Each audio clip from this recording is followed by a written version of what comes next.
Creo que si uno quiere estar bien en la vida y hacer todo lo que uno quiere hacer, tú tienes que estar bien contigo mismo y resolver eso. Y esas crisis son necesarias. Lamentablemente lo que va a ocurrir es que tenéis dos opciones hoy. Hay muchos jóvenes que cuando viven esas crisis van al psicólogo y ¿cuál es la solución? Apagar ese descubrimiento por medio de medicamentos. Y lo pagan. Y yo creo que esas son las personas que nunca resuelven el tema. Porque eso era algo natural que tenías que tú descubrirlo y luego afirmarlo. Los niños hoy que tienen todo dado, en el fondo que no sienten la necesidad quizás de trabajar, que no han sufrido ciertas cosas, ellos son los que yo creo que más sufren. Sus crisis son más fuertes y tienen más acceso a medicamentos y quedan más apagados en su descubrimiento. Ahora, esto, si quiero ser súper responsable, no tiene ninguna base científica, es algo que yo creo que puede ocurrir. Bienvenidos al podcast de Nico Orellana. Mi invitado de hoy es David Ávila, marido, papá, deportista, creador de contenidos y empresario. Con más de 1 millón de seguidores en redes sociales, comparte su vida y experiencia con el balance perfecto entre los 4 elementos que promueve: el mar, el aire, la tierra y la pasión. Conversamos de su carrera, sus crisis juveniles, encontrar propósito, destacar, cómo potenciar talentos y mucho más. Pero antes quiero agradecer a nuestro auspiciador Flycrew, donde podrás encontrar expertos listos para asesorarte y cambiar tu trayectoria personal en una videollamada y sin salir de tu casa. Si hay algo que cambió mi vida para siempre fue estar rodeado de expertos.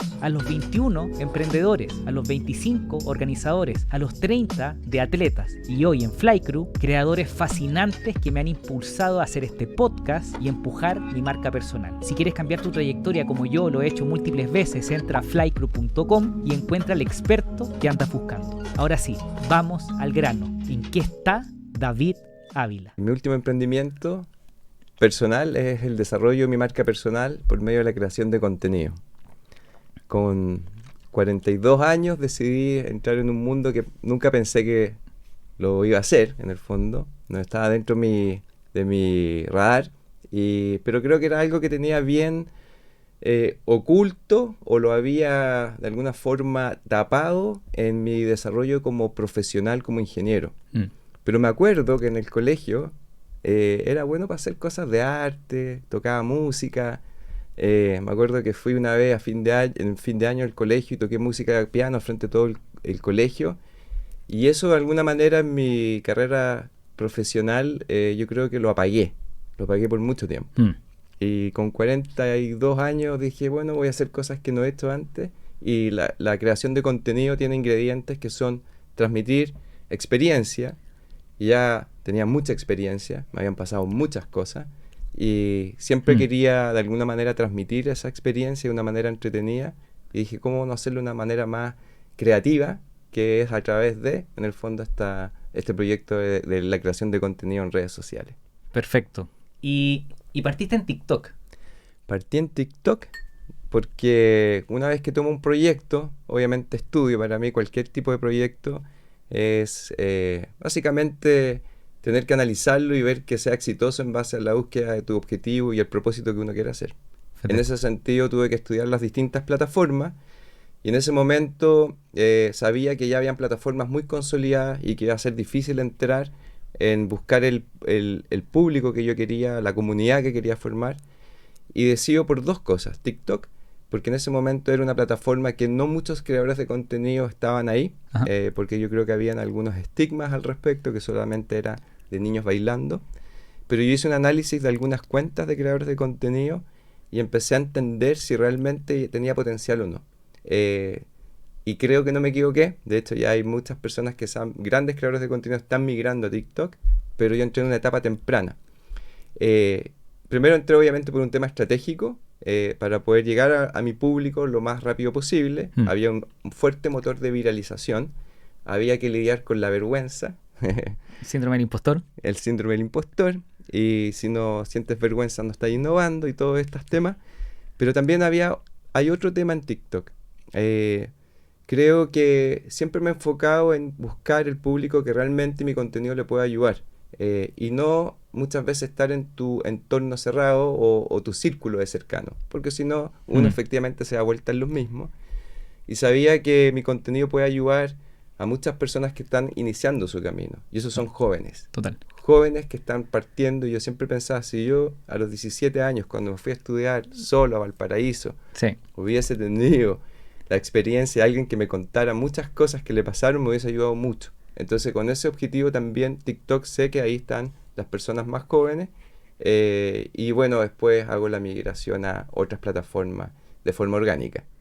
Déjame volver un poco atrás, porque David, el creador de contenido, pero me contaste que estudiaste en Valparaíso. ¿Me puedes contar de David, el estudiante? ¿Qué estudiaste? Mira, yo soy titulado de la carrera de Ingeniería Civil Industrial de la Universidad Santa María, pero Sansano. Sansano. Pero esa historia, ese es el resultado de un proceso. Yo me fui con 17 años a estudiar a Valparaíso, bien consciente que quería crear mi destino. Yo tuve una crisis más o menos existencial, 15 años, bien potente. Me la tuve que bancar solo. Y eso me puso, de alguna forma, en querer rápidamente construir mi destino. En el fondo, descifré qué es lo que quería en mi vida. Ya, ¿y por qué? Eso es como la crisis de cuarto de vida, pero ¿por qué, weón? Ok, pero tú, Ah. ¿dónde te criaste? Yo, bueno, mi familia, vamos más atrás. Sí. Yo, a ver, mi familia, mis papás son de regiones. Mi mamá es de Marchihue, criada en Marchihue. Mi papá es de los Andes. Ambos sin títulos profesionales, se juntan y empiezan a emprender. Y ahí yo nazco entonces en un ambiente de emprendimiento en el barrio San Diego. Y después, Pero en Santiago. En Santiago. Ok.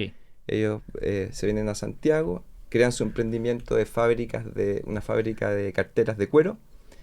Y yo nací ahí. Nací, de hecho, que tengo fotos ahí viendo incluso los cueros que son calentitos. Y me crio principalmente en barrio Ñuñoíno, que ahora está. Correcto. Barrio Ñuñoa. Yo cuando era niño, yo soy de La Serena. Ya. Y cuando venía a Santiago, el paseo era ir a Persa Biobío Sí. con mi abuelo. Sí. Porque a mi abuelo le encantaban los cachureos. Era su hobby. Sí. Pero tú ibas caminando por los pasillos de estos cachureos y te encontrabas con maravillas, pues.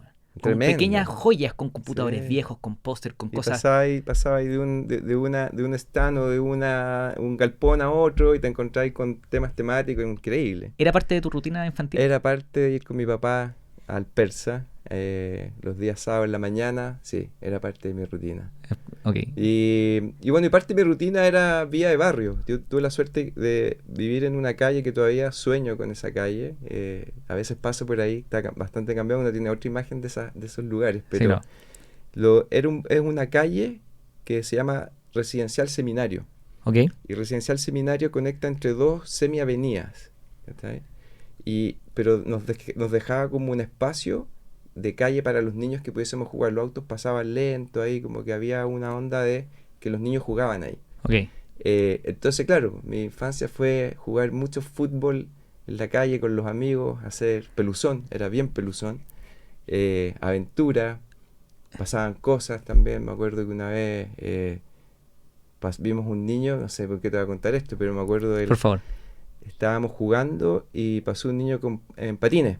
Va pasando, nosotros le hicimos espacio para que pasara y de repente sentimos ¡pum! Nos atropellan en la calle que nosotros teníamos prohibido pasar. Son recuerdos que tengo de traumas también, de haber Total. visto cosas como súper fuertes, pero bueno, sí, mi vida vi en esa calle por toda mi infancia fue creada. Claro. Y mi escuela, mi colegio particular subvencionado, estaba a media cuadra de mi casa. Ok. Yo me iba caminando, que era lo mejor, y en esta escuela es donde desarrollo todas estas habilidades más, yo diría, del arte, de la comunicación, de la música, y cosas que me entusiasman mucho. Una escuela pequeña, en donde la educación era súper, en el fondo, focalizada en cada alumno. Ahí descubro que realmente soy bueno para las matemáticas. Ok. Porque como yo era medio porro. Claro, porque en esos años separaban a los cursos entre buenos para las matemáticas, buenos para el lenguaje, buenos para la ciencia. ¿Eso pasaba en ese tiempo o todavía no? No, estábamos todos. Esta era una escuela bastante pequeña donde estábamos todos. Era un curso por nivel. Ok. Era una escuelita bastante pequeña, lo cual Qué rico. me encanta. Que Y no, de que hecho, te lo llevo rápidamente a lo que hoy estoy haciendo un proyecto. Estoy liderando un proyecto Sí, caché que quería hacer un de colegio. colegio y tiene, te diría, hartas cosas, ingredientes de lo que yo vivía ahí. Y lo que estamos tratando de ver que sea más personalizado y todo el tema. Pero en este colegio como yo era mis papás eran emprendedores y la vida de los papás emprendedores no tienen tiempo, cosas que también quizás yo también tomo y aprendo. Trabajaban mucho y Total. estaban todo el día afuera. Entonces yo tenía toda la tarde solo en la casa, ¿te fijas? Llegaba y claro, era como... ¿Y te dejaban salir al barrio a jugar con los cabros, con los Sí, amigos? salía, O sea, salía, tenías estaba todo total el día puerta abierta para ir salir. Sí, pues entonces llegaba a ver Capitán Futuro, Pipiripao, veía Pipiripao ahí un ratito y después a la calle en vez de estudiar, chao. Eh, Pero déjame ir hilando la historia. Entonces, Dale. 17 años. O sea, pasa toda esta juventud en el barrio, qué rico, ¿no es cierto? Sí. Colegio, arte, te das cuenta que te gustan las matemáticas y a los 17 años te hacís preguntas, por eso me fui para allá. Te hacís preguntas que pocos niños se hacen. Sí. Que es, ¿Por qué estoy acá? ¿por qué estoy acá? Sí. ¿Por qué quiero estudiar? ¿Por qué ingeniería civil? No, más profundo. ¿Por qué, ¿Por qué? por qué existe el mundo? ¿Por qué existe el universo? ¿Qué es el universo? ¿Pero por qué? ¿Y dónde sale esa curiosidad? Esa, ¿Te lo he preguntado? sí, y siempre me lo cuestiono, pero después hay cosas que no hay que ni preguntarse, pero tiene que ver un poco con el descubrimiento, el entender por qué hacemos las cosas y por qué ocurre todo. Un poco la ciencia. Por eso cuando tomo la decisión de estudiar, me voy a una base de ciencias de ingeniería, donde te puedo explicar muchas cosas, física cuántica, entender el Big Bang, entender los agujeros. O sea, tratar de entender algo de lo que creemos que sabemos del universo, a mí me generaba un poquito de tranquilidad en buscar algunas respuestas respecto a eso. Entonces, la motivación de ir a la universidad, pero que ya, te creo lo que me estáis diciendo, si es que hubiese estudiado astronomía, pero estudiaste ingeniería civil industrial. Sí, porque hay que ser práctico. ¿Por qué te fuiste por ese lado? Sí, porque también a ver, hay ciertas cosas que yo resuelvo rápidamente a los 15 en esta crisis, rápidamente saber qué es lo que quiero y qué es lo que no quiero. También soy práctico. Con 15 años. Sí. ¿Y lo hiciste solo o te ayudaron tus papás? Solo, el descubrimiento lo hice solo y después lo validé con libros, me ayudó mucho, algunos libros, validar, que me dio mucha tranquilidad y después no me lo cuestioné más. ¿Y qué leía en tu familia? Mis papás leían, pero mi papá, me acuerdo que una vez le conté lo que había vivido, me llevó unos libros, todavía no recuerdo los autores, pero basados en existencialismo. O sea, tu papá te acercó a libros de existencialismo porque probablemente él lo había leído. Exactamente. Ok. Por ejemplo, un libro que en esa época leí que me ayudó mucho a decir, ok, listo, hay que darle nomás, Tus zonas erróneas, un libro que bueno, es un clásico, hay muchas respuestas ahí, más algunos libros de existencialismo y listo. ¿Por qué te digo por qué fui práctico? Porque cuando resuelvo y entiendo que este es un tema que no tiene ciertas respuestas, no me voy a complicar, no me voy a angustiar por seguir. En el fondo yo digo, bueno, acá tengo dos opciones, es súper duro. O me cuestiono el resto de todas las cosas por siempre y no voy a encontrar respuesta porque no están, y no las tenemos. Claro. Y voy a vivir angustiado en esa crisis de por qué existimos. Total. O digo, ¿sabéis que lo que yo resuelvo, esta vida es tan corta? Hay cosas que descubrí, y esto puede sonar descubrí que, por ejemplo, el amor es fundamental y tiene energías tan fuertes y tan importantes que son motores increíbles. Por otro lado, la conexión, hay cosas que no tengo explicación. Yo empecé a conectarme con la naturaleza, con el deporte, y lo único que sentía, sensaciones increíbles que dije, estas son las que quiero vivir. Entonces, resolví rápido. O sea, fue una crisis importante, pero resuelvo no cuestionarme más las cosas y decido seguir. Obvio. La ingeniería es una forma de estar siempre cerca del descubrimiento, pero súper práctico porque es también para trabajar y generar crecimiento. Entonces, ¿qué es lo que yo dije? Quiero vivir cerca del mar, quiero estar cerca del deporte, quiero seguir surfeando, quiero seguir descubriendo y esto me va a servir para la vida y vamos acelerando. Y no me cuestioné. Ahora, los cuestionamientos hoy no me generan angustia, me generan curiosidad. Yo sé, mira, te escucho Uh-huh. y quiero saber solo algo. Sí. Porque hoy día tenéis 40 y tantos. 45. Entender lo que tú me estás diciendo con 45 años me parece una conversación súper razonable. Po. Con 45 años tu corteza prefrontal está totalmente desarrollada, weón. Sí.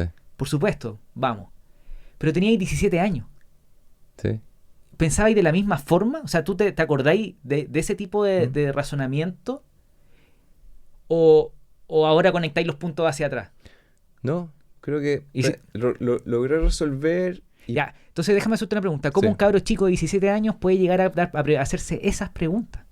porque son muy importantes, porque Sí. lo que tú resolviste te ayudó a la vida que tenía hoy día, pero lo Sí. lograste resolver muy pronto. Sí. Hay gente que se pasa la vida buscando responder esas preguntas.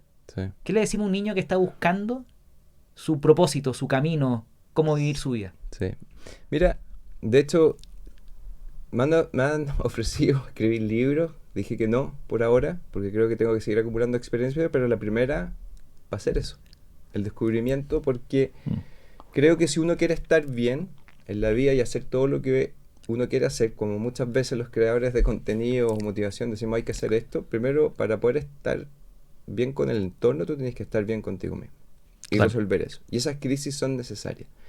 En mi caso, este es un experimento. Imagínate qué fue lo que ocurrió. Pone a un niño que está en una etapa creciendo, como cualquiera, y sácale quizás la figura paterna y materna porque se separaron y se desconectan. Entonces tu círculo cercano de confianza no está. Total. Tus amigos no confías porque están haciendo puras tonteras. Total. Están haciendo como gozando la fiesta y tú te empezás a cuestionar otras cosas que quizás con gente más adulta lo está haciendo, pero no tenéis la confianza de hablarlo. Y pones a esta persona solo en el mundo a entender por qué existe el mundo, por qué estás acá, cuestionas la religión, cuestionas todo, te empiezas a dar cuenta que las cosas no son como son, puede ser esta cuestión media distinta. Claro. ¿Por qué hicimos las ciudades? ¿Por qué existe la sociedad? Y te empezás a hacer un cuestionamiento. Lamentablemente lo que va a ocurrir es que tenéis dos opciones hoy. Hay muchos jóvenes que yo lo sé porque lo he escuchado a algunos papás, que cuando viven esas crisis van al psicólogo y ¿cuál es la solución? Apagar ese descubrimiento por medio de medicamentos. Sí, claro. Y lo pagan. Y yo creo que esas son las personas que nunca resuelven el tema. Correcto. Porque eso era algo natural que tenías que tú descubrirlo y luego afirmarlo. Entonces ese descubrimiento que es natural, y esto le pasa a cualquier joven. Y es muy probable que le pase a alguien que tenga cosas más solucionadas, es peor. Los niños hoy, que tienen todo dado, en el fondo que no sienten la necesidad quizás de trabajar, de que no han sufrido ciertas cosas, ellos son los que yo creo que más sufren. Sus crisis son más fuertes y tienen más acceso a medicamentos y quedan más apagados en su descubrimiento. Ahora, esto quiero ser súper responsable, no tiene ninguna base científica, es algo que yo creo. Pero la tiene. No la puedo citar, pero la tiene. Yo solamente creo con base a mi experiencia empírica, que es lo que yo he visto, que puede ocurrir. Que podría ser una buena investigación para el libro. Sería increíble, parte del libro. Y creo que es importante después para poder reafirmar lo que te estoy diciendo, que es una hipótesis. En ese sentido, imagínate, yo estaba solo, sin temas de medicamento, y claro, y ahí efectivamente con una angustia que uno tiene que resolver. ¿Qué hago con mi vida? ¿Qué hago con mi vida? Y ahí finalmente, en el fondo, mi proceso se acelera mucho. Entonces vivo todo lo que quizás mucha gente se demora en su descubrimiento. Y yo me tomo, en el fondo, como me dice, digo, quiero salir de esto. Creo que ahí es donde yo resuelvo lo que quiero hacer. Y por eso en mi vida no pierdo tiempo, porque sé que en el fondo el tiempo es súper valioso. Y tenemos poco tiempo para hacer lo que queremos. Y con eso en el fondo avanzo. Y ¿por qué mis papás no estaban? Se habían separado. Ok. Entonces se me genera un entorno, finalmente, o sea, un ambiente en el fondo que... ¿Y a qué edad pasó eso? Yo creo que esas crisis... No, ¿a qué edad se separaron tus viejos? Creo que a 13, 14 años más o menos. Ok. Claro. Y ahí a los 14 años te estáis desarrollando completamente y se caen ciertos pilares y empezáis, y claro, entrar en una búsqueda. Quizás por ahí está la explicación de... Esto es como un experimento, imagínate poner un niño solo en la sociedad a tratar de descubrir lo que quiere. Creo que todos lo tenemos que vivir. Todos, pero claro, hubiese sido mucho mejor, y por eso yo hoy como papá pongo mucha atención a varias cosas. Yo me acuerdo cuando era muy chico, este ejercicio yo lo hacía que se llama como el desdoblamiento, que es como me ponía en estado muy cuando está muy tranquilo en algunos lugares y miraba mi mano y me cuestionaba y te hacías consciente del cuerpo humano. Sí, me he dado cuenta del cuerpo que vivimos. Claro, todos te dicen sí, el cuerpo humano, pero hazte consciente de tu cuerpo, realmente en donde vive. Y para un niño, yo creo que eso yo tenía 9 años, 10 años, hacía ese ejercicio de tratar de entender un poco en lo que estamos. Bueno, Muy profundo, pero creo que no, eso cuenta mucho cómo soy y por qué soy como soy. es que esas conversas profundas a mí me encantan porque son las que realmente nos hacemos, pero que no queremos que nadie sepa que nos hacemos esas preguntas, porque hacia adentro es como mal visto, es como que te fuiste en la mística, en la espiritual, autoconocerse, Sí, obvio. pero Pero son las luchas que tenemos realmente, es la verdad. y es que claro, ¿por qué quizás no las queremos decir? Porque no queremos mostrarnos vulnerables, que tenemos miedo, que hemos pasado temas, pero claro, efectivamente yo ya estoy resuelto. Total. Qué rico ayudar a alguien, algún joven que quizás escuche esto, y decir, "Uy, no estoy solo". Entonces es importante que se puedan apoyar y entender porque también un proceso mal llevado puede terminar mal. Total, Puede terminar muy mal. uff, mira, mis padres también son separados. Y mi madre después tuvo otra pareja que fue quien me crió, mi tío Edgardo. Y ellos se separaron cuando yo tenía 15. No es que mi mamá tuvo 15 años, no sé, como 14 años con Edgardo y 10 años con mi padre. Pero se separaron cuando yo tenía como 12. Entonces siento Claro. esa emoción del día que se separan, yo la recuerdo pero completamente. Es como Sí. es como que te pegan en la mesa, como que nos pegan en la mesa y te quedas así flotando, te pegan en la silla. Claro. Fue brutal. Y efectivamente hay dos opciones, o este niño pierde el rumbo, Ujú. o este niño se empodera, genera un nivel de conciencia brutal y busca su camino. Así que yo es. creo que ahí compartimos un poco esa visión, porque quizás una historia de vida parecía. Sí. Pero y dicen también que las familias disfuncionales generan los mejores emprendedores. ¿No es cierto? Está clásico, Steve Jobs, papás, Sí. un quilombo en su familia. Y así un montón de historias de emprendedores, familias disfuncionales. Pero ahora yo soy papá, tú eres papá. Tú no querís que tus hijos tengan una familia disfuncional, pues. Entonces, Claro. ¿cómo le inyectamos una semilla de emprendimiento, una semilla de autoconciencia, de saber que hay que ser responsable en la vida a los niños Sí. con una familia funcional? Sí, bueno, ahí yo lo que por lo menos veo, en mi caso, es que tomo ingredientes claros. Quiero estar muy cerca de ellos, quiero que tengan la confianza que el día de mañana cuando vivan sus crisis las puedan compartir en cierta... Hay unas que se las tienen que vivir solo, las tienen que descubrir, pero que sienten el apoyo. En mi caso, yo decido salir un poco de lo que se dice que es como deberíamos criar y me voy a vivir a región. Creo que el vivir en región entrega ciertas cosas distintas, ingredientes distintos para sacarlos de la posición de quizás tener, que es lo que hubiese hecho viviendo en Santiago, en un colegio con ciertas creencias que tienen Correcto. algunos papás, que la mayoría no toma la decisión por qué no hacen lo que sería increíble hacer. La mayoría de las personas que pudiese tomar la decisión de vivir en región para buscar un equilibrio de vida, una vida más tranquila, que pueden trabajar remoto, está dado por el colegio de sus hijos. Correcto. Por miedo Total. a que queden desconectados de las cosas que creemos que la red de contacto, el círculo de amigos. Para mí esa cuestión es como, hay cosas que creo que pueden tomar mucho más valor Total. en un entorno distinto, así que espero compensar por ahí. Un entorno donde no hayan tantas distracciones. Que estén más concentrados. Imagínate el hecho que estén cerca de la naturaleza es muy sabia. Correcto. Y hay respuestas. Yo me crié en una ciudad de cemento. En el cemento te cuestionáis muchas cosas. En la naturaleza es distinto. Podía encontrar estas respuestas en forma mucho más orgánica, conectado con ellos. Pero quizás lo que pasa es que, tú te criaste en la ciudad, pues en Santiago. Sí. Pero te criaste en barrio.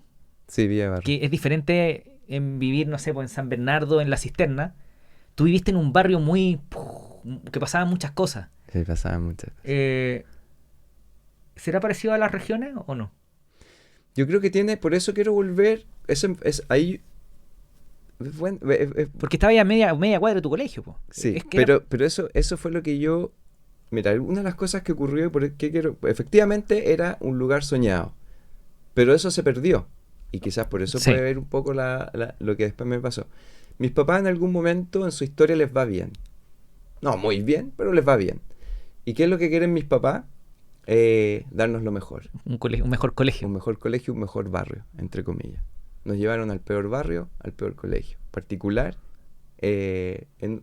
No era malo el barrio, pero no era lo que finalmente yo valoraba y que creían que ellos era mejor. Y nos llevaron al peor escenario porque se terminaron, o sea, nos vivimos al final. El dinero no solucionó nada, les fue bien. Y lo único que yo vi que trajo puros problemas. El problema es que nos llevaron a un colegio súper impersonal, donde efectivamente ahí habían 4 o 5 cursos en paralelo, donde ahí sí dividían los de BI, los de científicos, te empezaban a segmentar. Un colegio donde los valores que yo empecé a ver ahí eran más materiales, se valoraba más lo material que en el fondo la propia identidad de cada persona.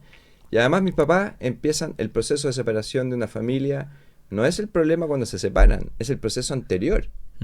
Lo que tú empiezas a vivir. Entonces, ¿qué importaba que estuviéramos en una casa mucho más grande, con un patio exquisito, una piscina atrás, viviendo entonces, eso fue lo que yo no quería hacer. Para mí, desde ese, fue un proceso corto, no fue tanto, primero medio a cuarto medio, en donde yo te diría que quisiera bloquear eso y no entregarle eso a mis hijos. Voy totalmente en contra de, en el fondo, ¿qué sacamos con tener cosas materiales si tu familia y núcleo no está bien y tú estás en el lugar que no querías estar? Entonces yo trato, uno no puede garantizar, el día de mañana incluso, todos nos podemos separar, tú te puedes separar, pero ojalá que sea dentro de lo mejor posible. Me acuerdo de mi papá siempre en ese cuestionamiento. Yo hablo mucho con mi papá siempre le llamaba la atención mi forma de razonar. Muy pequeño, me dice... ¿A quién no, pues, weón? Ya me dice... yo sabía que ellos se iban a separar. Y en una comida familiar nos van a anunciar esto. Oye, queremos hablar con ustedes. Venía el anuncio que los papás se separan. ¿Cuántos hermanos tenés? Somos 4 hermanos. ¿Todos hombres? Todos hombres. Perfecto. Mi papá hace la previa, bla, bla, bla, y nos vamos a separar. Me pregunta a mí, no sé por qué, ¿qué pensáis tú, David? Y digo, me parece muy bien. Qué bueno que se van a separar. Y quedaron descolocados. No me podían creer. Y les di un argumento porque era mejor que estuvieran separados. ¿Y tenéis 14 años? Tenía menos 13, 14. Entonces, y mi papá como que nunca pensó que nosotros, pero no se separen. No, ¿cómo van a hacer? Y quizás ellos iban a dar una oportunidad y no les quedó otra que separarse. Porque mi hermano dijo, ¿sabes qué? David tiene razón. Sepárense. No queremos escuchar más peleas. No queremos... habían un montón de temas que era lo mejor. Y fue lo mejor. Mis papás son muy amigos. Son disfuncionales, pero... pero lograron en el tiempo... Al principio obviamente no se hablaban. Fue todo un tema. Yo... es muy divertido como mi familia es disfuncional. Mi papá está casado con una mujer menor que yo. Tiene 2 hijos con ella. Mi mamá es muy amiga de la señora de mi papá. Cuando hacemos asados se juntan todos. Así que mucho mejor. Fue la mejor solución. mi mamá con mi papá también son muy amigos. De hecho, me acuerdo que hace como 3 meses mi viejo vive en Pucón. Mi mamá acá en Santiago, en Ñuñoa. Y mi mamá, y él está casado, tiene una hija con esta señora, con Yaidaray. Y mi mamá se va a quedar a la casa de ellos, a visitarlos, en su cabaña en Pucón. Y se queda con ellos, así de amigo. Claro. Entonces... Eso es mejor, sí. Al final, tu señora va a ser tu señora siempre. Total. La mamá de tus hijos. Y eso yo creo que es una forma que hemos aprendido, es casi ahora parte del ciclo de los matrimonios. Pero hay que hacerlo, hay que tomarlo a altura. Mira, hay hablando de tu libro, no de tu libro, sino que de lo que me contabas, que sería como la idea de un buen libro. Yo me gusta leer harto y encuentro que los mejores libros son los que responden una pregunta muy buena, una pregunta amplia, que mucha gente se la haga. Y creo que la pregunta del propósito, cuando eres chico, poder tener esa templanza a los 14 años de poder decirle a tus papás, oye, está bien que se separen, o a los 17 poder preguntarte cómo quiero que sea mi vida. Sí. Es muy difícil. Es muy difícil. O sea, para mí yo a los 20 años sabía perfectamente para dónde estaba apuntando y por eso quizás la trayectoria que he tenido y la que tenés tú. Pero si tú leís tus comentarios, que sé que lo haces así, mucha gente te pregunta, estoy seguro, ¿cómo lo hago? Estoy perdido. Sí. Me echaron de la pega, tengo 20 años, 14 años, estoy perdido. El perdido se repite muchísimo. Sí. Entonces creo que ahí tenéis mucho que decir, weón. Por eso es que decidí partir por ese. Cuando yo hablé con la editorial, hay el incentivo perverso, la editorial es, haz el libro de tu vida. Y le dije, no, yo tengo que recorrer muchas cosas, pero Total. sí te voy a empezar a contar partes de mi vida. Y la fundamental parte ahí es, no puede, no, mi historia no se puede contar si no te cuento cómo resolví mi propia crisis. Obvio. Total. Y eso es importante que tarde o temprano, mientras más rápido las personas lo consideren, que sea como una guía, que lo resuelvan, es fundamental para después construir lo que tú quieras. Después, todo es fácil. Total. Todo es fácil. No te cuestionáis. Me O encanta. sea, si lograste resolver esos cuestionamientos fundamentales, el resto es cualquier cosa. Se te va a cuestionar porque vendiste menos, es como la risa. Hay cosas, o sea, olvídate. Total. A mí la pregunta que yo me hago, pero que puede ser, esta es personal, es cómo criar niños emprendedores. Que es una pregunta que me hago y he hecho, yo hago reels para probar la idea. Entonces hice un video de criar niños emprendedores y se hizo muy viral. 2 millones de visualizaciones, por ejemplo. De ser una amenaza, de cuidar a los niños, de no dejar a los niños abandonados. Entonces el tema niñez, Sí. de crianza, muchos papás están muy perdidos. Entonces yo creo que ayudarlos con... Y no es decir, yo oye, leí en Twitter que esto funciona, leí en Twitter que esto funciona. No, uno se puede sentar, si uno tuviera el tiempo, investigar el tema, Claro. leer a otros 50, 100 autores, estudiar papers, Sí. y empezar a buscarle sentido, convertirlo en un libro, creo que sería muy valioso. Sí. Hay un concepto que, porque los papás nos estamos cuestionando siempre permanentemente eso. Mi papá me dio muy buenas bases en el tema del deporte, los valores, de la disciplina. Esos ingredientes son de mi papá. Perfecto. Obviamente, muy, muy, muy potentes, que me han acompañado toda la vida. Y esas herramientas te van a acompañar siempre. Ahora, claro, mi papá yo fui hijo del rigor en ese sentido en cuanto a la disciplina, muy fuerte. Y yo trato de matizar qué es lo que me gustaría que mis hijos sintieran. Y creo que hay concepto es, yo creo que no hay que ser maestro de nuestros hijos, hay que vale más ser un buen papá. Y un buen papá es quien tu hijo que sienta la confianza, que pueda hablar contigo, que es lo que yo creo que, si ahora entendí por qué trato de generar ese lazo de confianza, porque, claro, yo quizás tengo el miedo que cuando les lleguen sus crisis, quiero que ellos las vivan de la mejor y las resuelvan de la mejor forma posible. Y creo que eso es más importante que, por ejemplo, si yo los impulso mucho a que sean un excelente deportista. Total.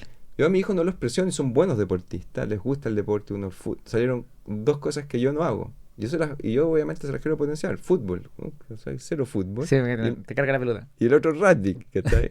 Bueno, será. Y jiu-jitsu. Perfecto, cosas que yo no hago. Pero porque ellos lo están descubriendo. Total. Lo normal, o quizá lo tradicional hubiese sido que yo los potenciara el surf o el skate. Tengo una rampa de skate y no andan tanto, ando yo. Entonces, al final, yo creo que somos guías de lo que ellos quieren hacer y potenciar. Eso es un poco lo que yo, por lo menos, estoy tratando. Ahora, hay ciertas cosas, por ejemplo, en nuestra casa, con mi señora, yo les dije a mi hijo, el surf, porque a veces también tienen que entender que no todo lo pueden hacer no pueden hacer todo lo que ellos quieran. Por supuesto. Entonces, el surf, yo dije, en nuestra casa es obligatorio, pero no va a ser que lo hagamos todos los días. Entonces, a lo menos una vez cada 2 meses, ¿vamos a surfear? Sí, papá, vamos, listo. Es como porque creo que el surf sí entrega muchos valores y quiero que ellos los tengan cerca. Me imagino que el yoga también. El yoga también. Tu señora. Sí. Usted es instructora de yoga, ¿no es cierto? Instructora de yoga, sí. ¿Y así yoga? No, intencionalmente, porque si bien el yoga encuentro que es increíble, es algo que es de mi señora. Yo practiqué un tiempo, me decían el anti-yoga, porque era bueno, pero como que no respetaba mucho las normas Obvio. también, por ejemplo, alimentación y todo, y soy como un poquito más equilibrado. Sí, pero me gusta, admiro lo que hace mi señora en su disciplina. Ella es muy buena en lo que hace, es muy distinta a mí, sus redes sociales son privadas, se levanta a las 5:45 todos los días, de verdad, real, no lo dice. Practica yoga ahora, en poco tiempo se va a la India, está en un nivel, lo que yo entiendo que va avanzando en un nivel muy, muy power. Tiene una escuela donde hay hay lista de espera para entrar, y ella es una escuela como muy comunidad, no, tremendo. Te creo. Y yo admiro mucho eso de mi señora. O sea, veo lo que hace, es una cuestión impresionante. Entonces, quizá un poco intencional, no, yo creo que es importante tener su espacio. Total. Mi señora es de cuando yo no voy a surfear, que es lo máximo, y estoy de repente un poco bajoneado, es la que me dice, oye, anda a surfear, déjate. Es que entiende perfectamente esto de la pasión, pues, de disfrutar lo que uno hace. Entonces ella tiene su pasión, tiene su deporte, tiene su actividad. Entiende perfectamente que tú tenés la tuya, pues. Sí. Y para cerrar el tema niño, yo estoy de acuerdo. Algo que no sé a quién se lo escuché, pero me hace total sentido, que el niño tiene que descubrir quién es. El niño tiene que descubrir quién es. O la niña tiene que descubrir quién es. Y uno como papá lo único que hace es acompañarla y ayudarla a descubrirse. Porque quizás ella quiere ser lo que sea, y su trabajo es simplemente acompañarla, po. No forzarle nada, porque si no va a ser ciclista, no va a ser ciclista. Yo me gusta la bicicleta y si la Simona no se quiere subir a la bicicleta, no la puedo obligar. Claro. Pero yo encuentro que esto me lo dijo la Kira Uberman, que yo creo que es súper potente, que es como a los niños tratar de presentarles muchas actividades, como mostrarle el mundo, mostrarle el surf, mostrarle el skate, mostrarle el rugby, mostrarle el fútbol, mostrarle la lectura, mostrarle las matemáticas, mostrarle la aviación, mostrarle lo que tengáis a mano, que lo vean, mostrarle el mundo, cosa que ellos puedan ir explorando. ¿Estáis de acuerdo con eso? Me encanta esa idea, sí. Perfecto. Creo que totalmente uno tiene que ser guía nomás. Por ahí van a salir, en el fondo, porque muchas veces buscamos que todos seamos buenos en algo. Para ser bueno en algo hay que destacar sobre varios, ¿cierto? Sí. Y la única forma de destacar es demasiada dedicación, demasiada transpiración. ¿Y dónde vaya a transpirar? Algo que te gusta. ¿Y qué le decía a la gente? Uy, me quiero salir del tema, pero que está buena esa parte. Ok, tú decís destacar. Yo estoy de acuerdo contigo. Pero ¿qué le decimos a las personas que no creen en que uno debería destacar del otro, que no debería ganar, que no deberían existir los primeros y los segundos lugares? Es que yo creo que no se... Sí, se puede malinterpretar que destacar es ser mejor que otro. No tiene nada que ver una cosa con otro. Pero no es inevitable, si vaya a destacar en matemática, vaya a ser mejor que otro, po. Pero quizás... Vaya a resolver, por ejemplo, si te vaya a una olimpiadas de matemática, el niño va a la olimpiada de matemática porque le encanta la matemática, vaya a salir primero y otro va a salir segundo. Sí. Hay gente que no le gusta eso. Mira, sí, yo creo que... A ver, porque hay dos formas de mirarlo. Efectivamente nos hemos puesto, yo creo que los incentivos para decir quién es mejor que otro, yo creo que están mal colocados. Ok. Un niño, las que conocemos hoy día, quizás la evaluación. Bueno, cuando uno es chico, los niños le dicen que los que son buenos para las matemáticas son los que son más rápidos en responder la tabla de multiplicar. Y eso es memoria, no es matemática. Ok. Entonces, claramente puede generar frustración en alguien que realmente es bueno para las matemáticas, que es lo que me pasó a mí. Entiendo. Yo eso lo descubrí porque dije, yo soy malo para las matemáticas, no, porque no me aprendía las cuestiones de memoria y lo otro sí. Ok. Entonces, primero hay que ver qué es lo que significa ser mejor que el otro. Una olimpiada es cosa de práctica nomás. Y practicar, el que más practica lo va a ganar. Yo creo que cuando yo digo destacar, tiene que ver con que cada uno tiene algo que aportar. Es imposible y no necesariamente tiene que ser mejor que el otro. Es distinto. Lo importante que es lo que no hacemos es que cuando entendemos cómo somos, qué es lo que hacemos y qué podemos aportar, todos somos especialistas en algo. Hay que encontrar eso que es único, que el resto, tu entorno lo va a valorar. Y destacar tiene que ver con poder mostrarlo. Darle rienda poder suelta. Decirle, mira, esto es lo que soy yo. A mí me pasa esto, imagínate. Yo no soy el mejor en el surf, no soy el mejor no soy el mejor emprendedor, no tengo un unicornio, no sé. Y te podría decir 1000 cosas. Yo creo que no soy bueno en nada de lo que hago, el mejor. Pero, ¿dónde destaco? En poder tomar todos estos ingredientes y la gente que lo que destaca es una vida en equilibrio. Probablemente he destacado en eso. Y por eso me siguen. Me encanta lo que decís. Porque, efectivamente, pues si nos vamos a la Olimpiada o nos vamos a los exámenes, son formas demasiado rígidas para medir quién es mejor que otro, quién sabe más o quién sabe menos, cuando, como dice Naval Ravikant, hay 7.000 millones de monopolios en el mundo como personas en el mundo. Entonces, y efectivamente, para terminar la idea que tú decís, lo que hace único a una persona no es a quien copia, que sería como el estándar. Voy a copiar a Kim Kardashian y voy a ser tan bacán como ella. No, la estáis copiando. Lo que te hace especial y lo que te hace realmente brillar es cuando tenéis todas tus influencias. Po. Sí. El matemático, el surfista, el piloto, el papá, el marido, y todo eso te convierte en un monopolio por sí mismo. Exactamente. Yo te diría, imagínate, te lo voy a decir con Y ahí no competís con nadie. Po.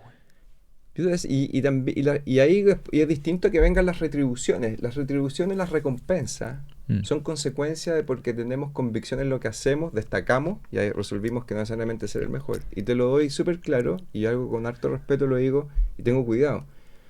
Es probable que yo, no siendo un surfista profesional, sea uno de los mejores surfistas pagados, patrocinados.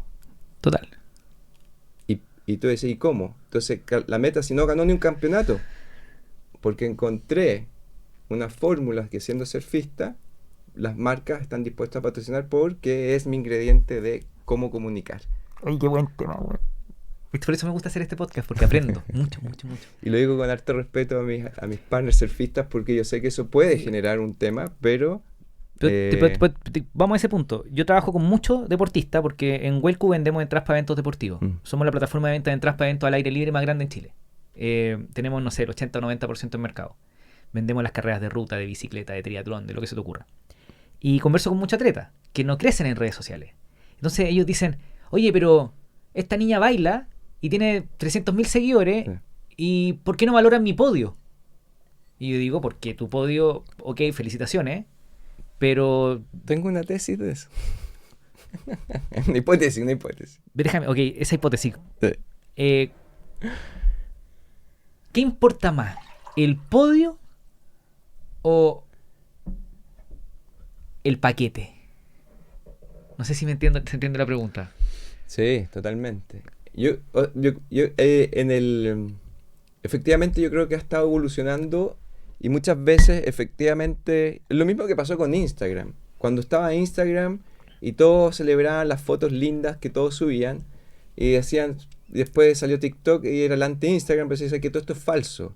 Me está mostrando lo mejor de lo que está ocurriendo, y TikTok, al obligarte a, de alguna manera, hacer un video mirando a la cara, podría ir en el fondo ver realmente cuál era lo que sentían las personas, y después Instagram toma eso y salen los reels. Pero tiene que ver mucho con una evolución que es lo que se ha dado. Para mi gusto, y eso es lo que yo recomiendo a cada deportista que me pide ayuda en las redes sociales, le digo, cuando tú muestras el podio, lo único y muestras tu entrenamiento, estás alejando a todo el mundo de eso. Porque es tan difícil. Tú estás diciendo, mira lo bacán que soy, mira todo lo que tuve que hacer. Y eso es un llamado totalmente a alejar a una persona que está recién partiendo. Pero imagínate que tú fueras una persona que ganáis todos los podios, entrenáis fuerte, pero puedes bajar esa comunicación a alguien que está desde cero partiendo, de tal forma que no se desmotive. Acuérdate que la construcción del objetivo es ir paso a paso y que cada persona vaya ganando sus pequeñas batallas. Cuando tú pones una meta tan alta, lo único que hace es desmotiva, y las marcas entendieron que finalmente se alejaban las personas del deporte al mostrar esta superhéroe de entrenamiento cuando alguien normal no lo iba a hacer. Total. Mi contenido lo que hace es que yo voy desde abajo diciendo, mira, aparte en este tema esto se hace así, y vas comunicando. Entonces creo que sí, hoy importa que los deportistas puedan saber comunicar y quizás mostrarse un poco como cuáles son las cosas difíciles, qué es lo que les costó a ellos, qué les pasó a ellos cuando partieron. Y eso el público lo va a valorar mucho, porque va a generar empatía. Hoy están muy alejados algunos al mostrar el podio, y yo creo que es natural que ocurra esa desconexión. Total. Y porque probablemente, claro, se criaron en un mundo hipercompetitivo donde el podio era lo más importante, ellos aspiraban al podio, entonces ahora que consiguen podio quizás consideran que el podio es el que debería traer todo el rédito, porque eso es lo que ellos buscaban, pero en realidad lo que trae a las audiencias es esa vulnerabilidad del proceso de llegar al podio. Claro. Entonces, ahora es un pequeño cambio, si no es nada grave, lo más difícil es tener el podio. Claro. Entonces, ¿cómo comunico que sea mucho más? Mira, ahí los surfistas profesionales que tienen más seguidores y más enganches y seguramente los mejores pagados, no son los que están compitiendo en el circuito mundial. son los surfistas, que es como un poco la categoría que tendría yo que de alma. Son los que mejores lo pasan, pero no solamente hacen surf y son talentosos. Ese surfista, Kai Lenny, te doy un caso muy conocido. Kai Lenny es talentoso en windsurf, en foil, en todo. Y si él quisiera ser el mejor surfista, probablemente lo haría. Pero él tomó una decisión, ser una persona que pudiese comunicar mucho más el estilo. Y eso acerca mucho más a la gente. Su audiencia es gigante, enorme. Entonces, claro. Porque probablemente se convirtió en un role model. Exacto. Ok. Uf. David, déjame hacer un paso rápido. Yo sé que, pero muy rápido, por el emprendedor. Uh-huh. Porque hablamos del creador de contenido, del estudiante, del niño, y el emprendedor, el empresario. Porque eres piloto de avión, viví en la playa, y ahora estás haciendo contenido relacionado con finanzas personales, ¿no es cierto? Cómo ordenarte. Mucha gente cree que para llegar a todo eso, que quizás es material, hay que tener mucha plata, hay que tener muchos recursos. ¿Qué tiene que ver ser empresario, ser emprendedor con conseguir resultados? ¿Tú creís que es vinculante? Quizás la pregunta es muy amplia, pero sí. ¿Tú creís que podríais hacer todo lo que estáis haciendo sin ser emprendedor? Yo creo que hay ciertas cosas que no, efectivamente. Sí. Ser emprendedor a mí me abrió... Porque yo pasé por las distintas etapas. Yo fui ejecutivo por mucho tiempo y trabajé en empresas y tuve en Alto. En Grupo Patio, perdón. Falabella. Entonces, claro, tengo este proceso tradicional de haber creado una carrera, pero efectivamente desde el momento que yo decido emprender, se me abrió un montón de alternativas que sí creo que hubiese sido muy difícil haberlos hecho del lado de como ejecutivo empleado en una empresa. De hecho, las mismas redes sociales. Yo me hubiese puesto todas las restricciones por el hecho de representar una empresa y ser ejecutivo. No, hubiese sido muy difícil haber aperturado las redes sociales que me han dado un montón de cosas más. Correcto. Es probable que en el futuro me dedique a esto. Entonces, un cambio de vía tan fuerte, sí creo que el ser emprendedor te ayuda bastante. Ahora, es un híbrido, porque también mencionaste ser piloto. Lo hice bajo el paraguas de ser ejecutivo. Fue el mejor momento donde encontré más tiempo para poder estudiar piloto. Obvio. Y siendo bien sincero, era en las horas de ineficiencias que tenía siendo empleado. Entonces, ¿qué es lo que hacía? Cerraba mi oficina, yo cumplía mis objetivos y luego seguía estudiando. Es difícil hacerlo. He visto que los que son emprendedores y quieren ser piloto, les cuesta mucho, porque el emprendedor se le acaba el tiempo, pero tiene otras cosas para hacer.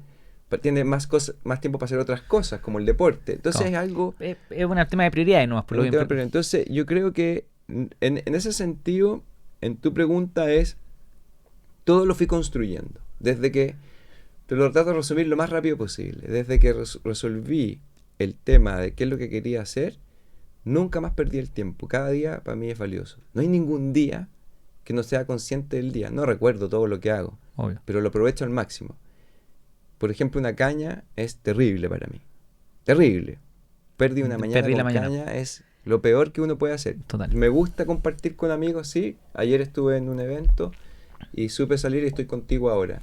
Hubiese sido terrible que te diga, mira, estoy con la caña, es que se me pasaron los tragos. Entonces, ese es un concepto. Desde que, imagínate, a 17 años me voy a Valparaíso, tratando, mi vida inicia de mi construcción de camino ahí. En Avenida España, trotando a las 6:30 de la mañana, todos los días en Avenida España, solo, viviendo, consciente que estaba construyendo mi destino y no paré más. Entonces, claro, cuando tú le empezás a meter, el primer objetivo mío fue terminar la carrera. Yo no estudié Ingeniería Civil Industrial en la Santa María, mi primera carrera. No era un buen alumno, te lo dije. Nadie me preguntó, ¿y cómo entraste a la Santa María entonces? Estudié una carrera técnica. Y terminé mi carrera técnica. Me preparé, ahí fue donde normalicé mis estudios que había perdido en el colegio, que no los había adquirido, y fui a dar un examen especial para que me dejaran ingresar a la universidad que quería. Es un recorrido. Entonces mucha gente dice, pero estudió en la Santa María. No, tuve que partir en una carrera, en otra universidad, y me pude cambiar. Pero ¿lo hackeaste entonces? Hackeé la cuestión. Y claro, bueno. Entonces toda mi vida está, te puedo contar en estos libros en el futuro, está lleno de procesos que son difíciles y que los fui viviendo para construir lo que tengo. Terminé mi carrera, fracasé obviamente en un emprendimiento mientras trabajaba, entre medio de la carrera tuve un fracaso, me voy a mi carrera profesional, me estresé, le metí tan fuerte como es mi actitud de seguir creciendo y fui pidiendo y haciéndome notar en las empresas y que quería más desafíos, pero eso también me trajo tremendas consecuencias de estrés. Tuve que aprender a entender y controlar hasta dónde le podía meter. Todo un proceso que te lo puedo contar obviamente y que muchos lo van a vivir. Tengo una familia, me dicen, oye, lograste una familia, qué rico. Mira, una cosa muy rica que la otra vez me pasó. Los jóvenes, muchos me preguntan, me felicitan por las cosas que tengo, entre comillas, como que rico, y por ahí sale el avión. Es como típico, oye, qué rico, tengo un avión, me gustaría. Y mi público es bien transversal. La otra vez me encontré con un piloto de 80 años con más de 1000 horas de vuelo. 80 años. Me dijo, te felicito por tu familia. ¿Está bien? Son cosas distintas. Bueno. Ese concepto de la familia, ¿sabes cuántas pololas me pusieron el gorro? O sea, olvídate. Un momento, y mi partner llegó bastante después. Y un momento pensé, yo también la embarré en relaciones. Y un montón de cosas. Entonces, claro, hay que tener cuidado porque uno cuando muestra los resultados es súper complejo no contar el recorrido. Total. Es como, ¿cómo lo lograste hacer? Y bueno, la compra del avión ya dije cómo lo había comprado. Eso, lo bueno es que tu contenido explica muchas veces este tipo de cosas, así que invito a las personas que nos puedan estar escuchando a meterse a tu canal en YouTube y ver tu contenido, porque desde cómo comprar un avión, desde cómo hacerse piloto, desde cómo hacer un presupuesto para tu vida, lo van a encontrar en tu canal, así que súper potente, pero ok, está claro que hay un proceso, y yo creo que para quien nos esté escuchando hemos logrado tocar esos puntos, desde San Diego hasta Pichilemu, pero ¿cuándo suficiente es suficiente con cosas materiales? Porque hay una búsqueda, po. O sea, David ha tenido una búsqueda de llenar cosas que para ti son importantes. Pero ¿cuándo es suficiente para una persona que está en esa búsqueda loca de conseguir cosas? Que pueden ser no solo materiales, sino que también el título, el MBA. Pasa mucho en la trayectoria de la... Yo estudié también ingeniería civil industrial, pero abandoné. En la Católica del Paraíso. Sí, conozco tu historia y creo que fue bastante buena decisión. Muy buena decisión. Y tengo compañeros que son mis amigos de la universidad, que los adoro. No me junto mucho con ellos, casi nada, pero los veo, los sigo en redes sociales. Y algunos hacen MBA. Y esa, yo sé que para los profesionales hay una línea de buscar cosas. Para los emprendedores hay una línea de buscar cosas, quizás el próximo proyecto, el próximo negocio. Después hay cosas materiales, que el auto, que la casa, la segunda casa en la playa, que la bicicleta, para los que son ciclistas, que bueno, yo tengo una bicicleta, ahora quiero la de carbono y quiero ruedas. ¿Cuándo suficiente es suficiente? Mira, yo creo que eso es muy particular de cada uno. Y eso lo descubre cada persona. Hay unas tesis globales, pero generalizar no siempre es bueno. Okay. Y ahí he escuchado que la tesis, bueno, tiene que ver un poco con el patrimonio de los 4 millones de dólares para arriba, no te genera ningún valor más. Pero eso es muy general, ¿ya? ¿Por qué te lo digo? Porque he visto personas con patrimonios sobre 20 millones de dólares reventar y no entender la felicidad. Y he visto personas con un patrimonio, no sé, bastante más accesible, encontrar la felicidad en eso. Entonces es muy relativo a cada persona. Y eso yo creo que tiene que ver más que nada con lo que a ti te hace feliz, con tus valores, con entender cuál es la esencia. También he visto patrimonios altísimos que solamente lo hacen por deporte, por ayudar, y viven con menos cosas materiales que personas que no tienen ni siquiera un 1% de su patrimonio. Claro. Y son capaces de resolver eso. Entonces, yo creo que en ese sentido la respuesta es, en cada uno tenéis que descubrirlo. Es una pregunta. Claro. Y dónde está es para cada uno. Entonces, lo que sí sé que es bueno, y yo creo que tu pregunta también va para allá, es que lo tengáis claro. Vive lo que tengáis que vivir, cómprate el auto que queráis comprarte, vive el sueño que queráis hacer, hazlo. Pero ojalá encontréis que bueno. eso después ya no te va a generar más valor y vuelva a la esencia. La esencia es la familia, tu mente, tu cuerpo. Ahí está todo. El resto, como ya es cliché, pero se va y es verdad, no va a estar. Pero yo sería súper responsable en decir que dónde está ese equilibrio. Depende de cada uno. Total. Por eso te digo que he visto en todos los rangos hacerlo mal. Yo creo que una de las cosas que, por ejemplo, a mí me gusta crear contenido desde la vereda que estoy, cuando no tengo un éxito todavía, estoy creando una empresa que puede ser exitosa o no, puede fracasar. Mucha gente espera, por inseguridad, algo como muy potente para contar su historia. Yo dije, ¿sabéis que no? Porque mi historia está en proceso, está en construcción.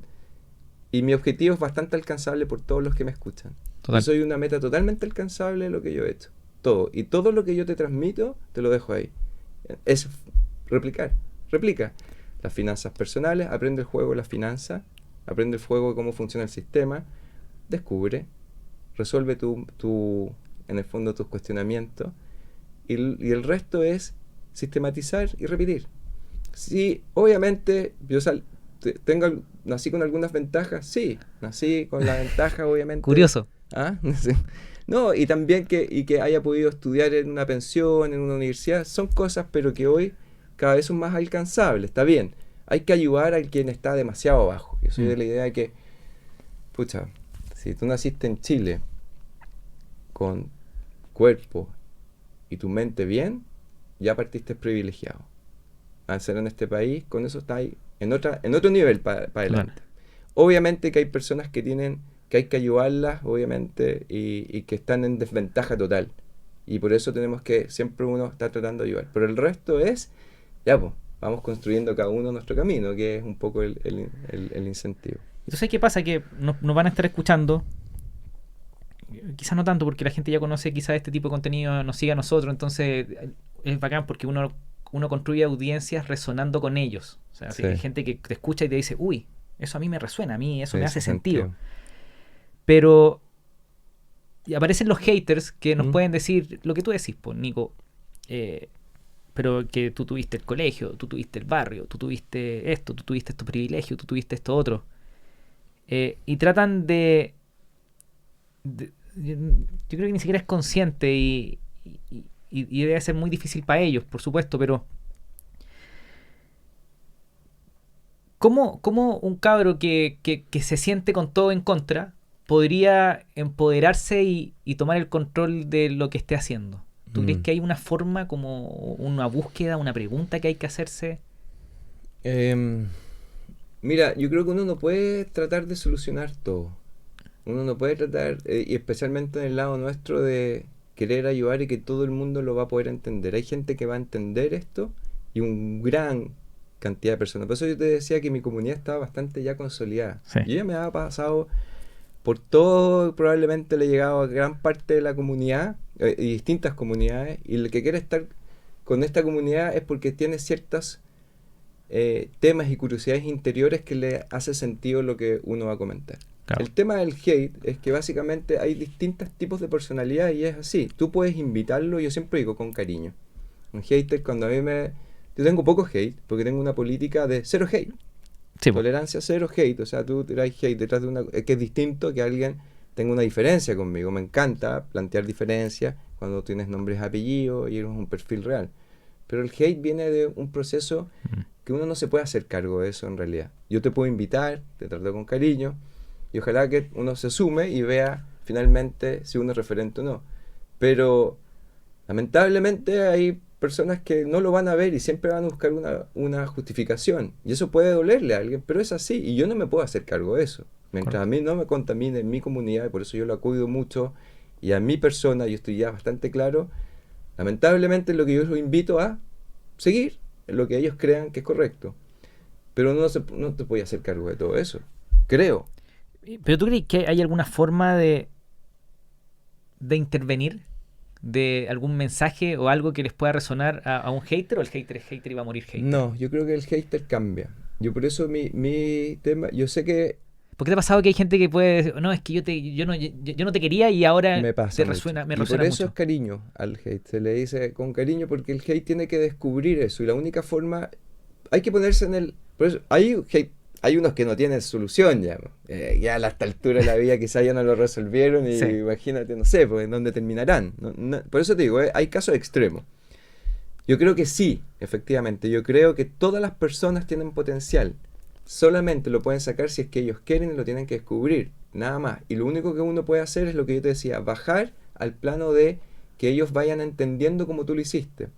Me pasó al principio que claramente tenía mucho hate y tenía un prejuicio, que era, oye, bueno, todo lo que tú hiciste, tu recorrido seguramente, no sé, por lo más, porque te lo creaste, o sea, todo, y no entiende, y uno tiene que ir contando este proceso Claro. y abriendo para que vayan entendiendo que no siempre es así, que no es así. Entonces, sí me ha pasado que muchos haters al principio que no lo habían dicho, que te quedan observando, el hater va a estar quizás por ahí Obvio. en tu comunidad. Obvio. Yo lo digo, mientras tú no hagáis algo, yo te voy a eliminar mientras tú puedes mirar, ni un problema. Y me ha pasado mucho que me decían, ahora entiendo tu mensaje, ahora aprendí a ver tu contenido, ahora estoy motivado con esto. Entonces sí, es la única forma que veo ahora es con cariño, mientras te respeten obviamente Total. tu espacio también. Y para ir terminando dos, pucha, no conversamos de equipos. Pero Me encantan los... son las 11. Sí. ¿Tenéis más tiempo? Sí. 11:30. 11:15, digamos. 11:15, ya. Déjame meternos en eso. Ok, tú para poder, tenéis todo, tenéis tiempo. Hay un libro de un tipo que se llama Dan Martell. Uh-huh. Dan Martell, que tiene un libro que se llama Buy Back Your Time. Compra tu tiempo de vuelta. Okay. Que habla del concepto de delegar, de apoyarte en tu equipo. Él habla mucho del asistente, él tiene un asistente. Es un gallo de alto patrimonio, un gallo bien capo, inversionista en muchas startups muy bacanes, mega recomiendo el libro. Tú estás aquí conmigo, relajado. 11, sí, tenía un compromiso, 11:15 me decís. Pero te apoyáis en equipos, equipos de gente. ¿Cómo hay armado tu estructura de apoyo para poder manejar tus negocios? Bwise, la academia, lo que estáis haciendo, quizá ahora vaya a ser un colegio. Sé que eres presidente del Club Aéreo de Pichilemu, vicepresidente. Sí. Tenís hartas responsabilidades. Uh-huh. Hay equipos atrás de eso. ¿Cómo armáis tu equipo? Sí. Es buena tu pregunta porque efectivamente hay muchas personas que hacen muchas cosas y tienen empresas, que lo he visto, pero no están viviendo el presente. El apellido tiene que ser vivir el presente, que nosotros podamos estar acá. Exacto. Totalmente presente aquí. Que lo digo porque he visto también muchos empresarios con muchas cosas, pero que tú estás hablando y están así, con el celular acá, mirando hacia abajo. Y no logran. Entonces creo que ahí no está bien desarrollado la idea de que puedas realmente delegar y que tus tiempos sean respetados por todo. Yo lo que siempre digo, yo no tengo empleados, tengo talentos que trabajan conmigo. Y hay una gran diferencia. Y son los talentos, son los que te ayudan a crear una empresa, de alguna manera, un sistema que se autorregule y funcione solo buscando los objetivos. Esa es una gran diferencia. Correcto. Si yo tuviera puros empleados, tendría que estar encima diciendo lo que tienen que hacer, revisando quizás cómo pueden mejorar, apañándolo cuando se equivoquen, y eso obviamente no te permite crecer. El empleado cumple horario, hace lo que dicen que le tiene que hacer y sería. Total. Yo me he rodeado de puros talentos y eso hace que la organización se empuje sola. Ellos deciden hasta dónde quieren llegar. Los talentos cuando ven que hay que ayudar a alguien los ayudan, funcionan totalmente distinto, ayudan a sus equipos, buscan propósitos, van mucho más allá. Si ven que llega un empleado, ellos mismos lo sacan porque les va a ensuciar. Es como que vaya al kayak de 4 personas, uno que tenga el remo abajo, se pone en riesgo, lo sacan ellos mismos. Y ese sistema fueron años de entender y cómo yo me quería rodear en la creación de esta empresa. Entonces yo te puedo decir que hoy sí tengo alrededor mío puro talento. Pero, ok, Grupo Patio. Uh-huh. Porque me acuerdo que contáis mucho la historia de que tu tus jefes de Grupo Patio te dieron mucho espacio para poder armar tu empresa, para poder Sí. probar. De hecho, creo que ellos fueron los primeros clientes Sí. o divisiones de Grupo Patio. Alguna empresa relacionada, sí. Pero tú destacaste mucho en la empresa porque sé que armaste gerencias. Sí. Armaste, o sea, y Grupo Patio no era el monstruo que hoy día, que tiene edificios gigantes en administración, sino que era la inmobiliaria un poco más chica, ¿no es Así cierto? es. Quizás nos están escuchando ejecutivos Ujú. que quieren tener una carrera destacada, pues quieren hacerlo bien. ¿Cómo se arma un equipo en una empresa grande? ¿Cómo se arma una gerencia? ¿Cómo destacáis en una empresa grande? Sí. Mira, efectivamente yo siempre fui, a ver, tiene que ver mucho con mi forma de ser tan inquieto y siempre ir buscando nuevos desafíos. Y ese descubrimiento de ese proceso de ir descubriendo nuevas cosas. La única forma de crecer para mí era tomar nuevas gerencias. Y eso obviamente significaba que iba creciendo tanto también en incentivo. Por lo tanto, yo iba pidiendo la gerencia, pero para tomar una nueva gerencia tenía que dejar armada una. Claro. Y lo que yo hacía, intervenía esta gerencia. La primera que cuando entré al Grupo Patio, me pidieron armar la gerencia de planificación y control de gestión en base a mi experiencia anterior. Yo tenía alta experiencia. Y desde el día 1 armé equipos autónomos. Yo traspasé todos mis conocimientos. Todo. Pero ¿qué es eso? O sea, ok, traspasar tus equipos autónomos, ok. ¿Pero qué es un equipo autónomo? Personas que puedan tomar ellos sus propias decisiones en base a los objetivos que planteamos como equipo. Capacitarlos, yo siempre digo, obviamente herramientas, conocimientos, capacitarlos, que es como obvio que es el estándar, pero darle el espacio para que se equivoquen y aprendan. Pero ahí, por ejemplo, en eso hay proceso, que es como lo que mucha gente conoce, los típicos checklists, Sí. ¿no es cierto? Un proceso de despegue, o aprender el avión, ¿no es cierto? Tiene un proceso.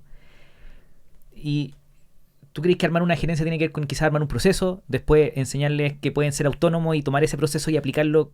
Sí. No, yo siempre voy a que tiene que ver mucho más con sacar el máximo potencial de cada persona que tú estés trabajando. Le dediqué mucho tiempo a cada persona, a entender primero que como hay un concepto como contrata talento, despide rápido, Sí. no trabajes, trata de tener talento.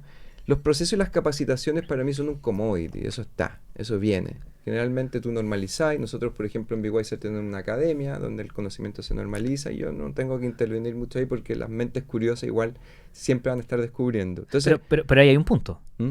No todas las mentes son curiosas.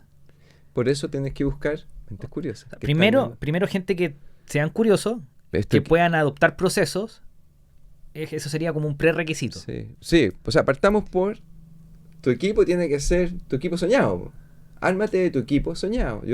¿Y cómo identificáis esa curiosidad? Con la entrevista de trabajo, estáis contratando a alguien que va a trabajar contigo. ¿Cuál es la pregunta que tú, o una o dos o tres preguntas que tú haces que o te dan la banderita verde para contratar o la red flag para no contratar?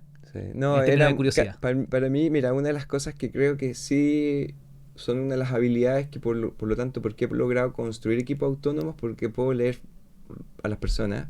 Y entonces no te podría decir que tengo una receta, pero sí en cada entrevista que yo daba podía en el fondo sacar qué es lo que había en esa persona. Me carga cuando me dicen eso. Ya te No voy a le decir, gusta. tú explicas por qué. Dale. Porque me está diciendo que entonces tú tenías un talento súper potente, un súper talento, un don que tú leías a la gente de una. Pero no, pues, bueno, dime, algo tiene que haber, pues, algo. No. Algún proceso tú veis, si la persona te engrupe, si la persona te miente, si la persona exagera sus habilidades. ¿Hay algún red flag? Porque le preguntaba a unos chicos, unos instructores de yoga que tienen 1.3 millones de seguidores en Instagram y les pregunto, ¿cómo crecieron? Y me dicen, no sabemos. Bondad. No, yo no digo que no sepa. El tema es que es muy difícil de resumirte en una entrevista todas las cosas que uno puede ver para poder en el fondo entender a la persona. Yo sé. No te quiero poner en aprietos, pero No, ¿alguna red flag? Algo que tú digas, dos red flags que tú digas, Nico, este me está engrupiendo, este no es curioso, Mira, este no, si lo contrato va a ser un cacho. Te lo voy a plantear de otra manera. Cuando yo empecé a armar equipos, y los equipos, cada persona que llegaba daba su máximo. Primero es que tenga potencial, descubrir que tenga potencial. Con ciertas preguntas que son tradicionales, tiene que ir mucho, es Cuéntame, yo siempre hacía una pregunta que puede sonar, Por favor. ¿cuál es tu gracia? Maravilloso. ¿Cachai? Cuéntame entonces, después de una entrevista normal donde tú vayas a escuchar todo lo que te van a decir que es obvio, que se preparan para las entrevistas. Todo el mundo sabe perfectamente cómo prepararse. Me gusta trabajar bajo presión. Bien, ahora dime qué es lo que no te gusta. Y yo siempre hacía la pregunta, ahora dime la que quiero, no te voy a hacer una pregunta. Te voy a hacer la pregunta para ver cómo te preparaste, en qué deberías mejorar. Pero solamente para escuchar cómo te preparaste para responder. Entonces tú ya lo llevas a un plano que quiero que escuchar realmente quién eres. Me estáis dando ahí una papita ya. Sí, pero es que por eso es bastante complejo, pero bueno, de esto. Después de eso, pero ahora quiero saber cuál es tu gracia. Quizá a alguien le podría molestar eso, ¿no? Pero cuéntame tu gracia. ¿Quién eres? Y ahí tú tienes que dar el espacio para que realmente sacar la persona que está al frente. Tú tenés que darle ese espacio para que se relaje. Y bueno, ahí es cosa de tu experiencia. Por eso te digo, tu experiencia va a ser la que va a poder detectar si esta persona tiene potencial o no. ¿Cuáles son? De ahí, bueno, puede ser una entrevista bastante... No te entiendo porque lo que pasa es que yo trabajo en tecnología y normalmente muchas entrevistas a programadores se enfocan en la parte dura, en resuélveme este algoritmo, te voy a poner un par de problemas, pensamiento crítico, tututún, que son como las preguntas estándar de ingeniero, de desarrollo. Pero no a nadie le pregunta cuál es su gracia. Sí, pues, pero lo que pasa es que ahí está la diferencia, es que si tú quieres armar equipo, y ahí vuelvo al tema, tienes que tener gente que vaya realmente a empujar dentro del proyecto que tú lo estás invitando a sacar el máximo potencial. Hay estudios que dicen que nadie entrega más del 50% de lo que realmente puede hacer una empresa, porque en el fondo está el concepto de la empresa y porque voy a hacer más. Yo busco personas que entreguen no el 100, el 70%. La diferencia es brutal. Con el 70% que tú entregues un objetivo común, es brutal. Obvio. Y luego de eso, finalmente los equipos van a funcionar solos. Entonces, ¿qué es lo que yo hacía? Primero, obviamente, conocimiento técnico, pero es commodity, ya, listo. Okay. Detectar que hay potencial, que va a entregar el 70%, motivación, los incentivos, qué es lo que les mueve. Y tú los guías. Armáis, entregáis conocimiento, traspasáis todos tus temas. Yo le dediqué mucho tiempo a cada equipo que he armado. Yo he vuelto a Grupo Patio porque soy proveedor de ellos ahora, son mis clientes. Maravilloso. Conozco a cada una de las personas. Los conozco, algunos quedaron, otros se fueron, pero conozco perfecto todos los procesos que viví con cada uno de ellos. Esos equipos, imagínate un equipo de 10, 15 personas, armaste el equipo, ¿qué más podías hacer como jefe? No hay nada más que hacer. Y ahí tenés una decisión. Te quedas ahí cómodo, diciendo, bueno, yo soy el jefe y no haciendo nada más, ya se solucionó, o buscáis otro desafío. Y lo que yo hacía es, te pasaba ya otra vez. Voy a otro desafío. Y volví a replicar esto de generar equipos autónomos que funcionaran solos. BeWiser, por ejemplo, yo estoy en eso. BeWiser para mí es un proceso en donde lo que quiero es que esta empresa prácticamente ya funciona en forma autónoma con los líderes que yo fui formando y espero que me dé el espacio incluso para hacer otras cosas más adicionales el próximo año. Me acuerdo, Tónico, y sorry que te haya... Está bien, está perfecto. Te traje ahí porque, hay un creador de contenidos que me gusta mucho que se llama Alex Hormozzi. Te lo voy a mandar su personaje es muy curioso, después te lo voy a mandar. Pero él habla de algo que me gustó mucho, que tiene que ver con las habilidades blandas y las habilidades duras, ¿no es cierto? Y él dice, el problema es que las habilidades blandas, el único problema es que no las podemos medir, pero son las más importantes, dice. Porque las habilidades duras, y creo que coincide con lo que tú me contáis, las habilidades duras son commodity. Obvio. El ingeniero, si te titulaste, estamos listos. Ahora, obviamente, si estudiaste y te preparaste y todo, pero... Si no copiaste. Tú decís, en la gracia vamos a mirar sus habilidades blandas. Sí. En esas habilidades blandas, ¿crees que hay alguna que sea un par que tú crees que son importantes o es una lectura como amplia? Es amplia, pero hay algo que me gusta encontrar mucho, que es la pasión. Okay. Creo que la pasión es algo que es fundamental dentro de poder en el fondo ir más allá. Eso es lo que te va a llevar a mover y a hacer cosas distintas que te van a ayudar a destacar. Entonces Entiendo. Por eso volvemos a esa esencia que hace lo que a ti te gusta, lo que te apasiona. Vive de lo que amas. Vive de lo que amas. Es que ese es el principal motor. Entonces cuando tú vas a enfrentar un desafío tan relevante, tan importante, que te va a quitar hartas horas y sacrificio, si no está la pasión. Ahí encontré la respuesta a la pregunta, la raja. Es la pasión. Y esa pasión, probablemente, claro, tú, como eres un gallo apasionado, te es fácil leerla en otra persona. Me es fácil, sí, ver si tiene la Porque, llamita. porque la pasión sale por los ojos, es como que sale como por la oreja, weón. Sí.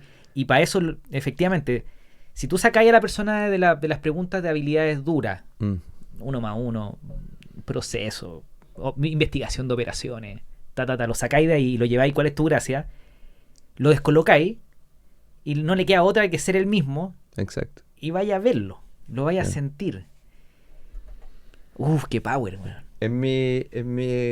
Fíjate que en mis perfiles, mi invitación en mis redes sociales es todos los elementos en un solo lugar.